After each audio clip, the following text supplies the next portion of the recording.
జోగులాంబ గద్వాల జిల్లా వడ్డేపల్లి మండలం మద్దూరు స్టేజ్ సమీపంలో 2 రోజుల క్రితం జరిగిన హత్య కేసును పోలీసులు ఛేదించారు. యాబతిన్న గ్రామానికి చెందిన రమేష్ అనే వ్యక్తిని సొంత తమ్ముడు మహేష్ ఆస్తి కోసం హత్య చేశాడు. రమేష్ బైక్ పై వెళ్తుండగా బొలెరో వాహనంతో ఢీకొట్టి కింద పట్టాక వేట గొడవలతో హత్య చేశారు. ఈ హత్యలో మహేష్ కి సహకరించిన మరో 3 నిందితులను కూడా పోలీసులు అరెస్ట్ చేశారు.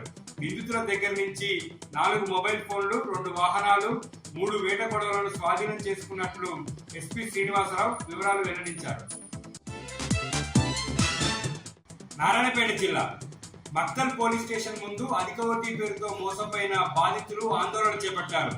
మక్తల్లో అధిక వడ్డీ పేరుతో మోసం చేసి పరారైన మహబూబ్ సుబాని ఆంధ్రప్రదేశ్ రాష్ట్రం నెల్లూరు జిల్లా కావలిలో కూడా ఇదే తరహా మోసం చేసి పోలీసులకు చిక్కాడు. మహబూబ్ సుబాన్ ని మక్తల్ పోలీస్ స్టేషన్ కు తీసుకురావాలని, తమ డబ్బులు ఇప్పించాలని బాధితులు డిమాండ్ చేస్తున్నారు. నిందితుడు సుమారు 100 కోట్ల మేర స్కామ్ చేశాడని బాధితులు ఆరోపిస్తున్నారు.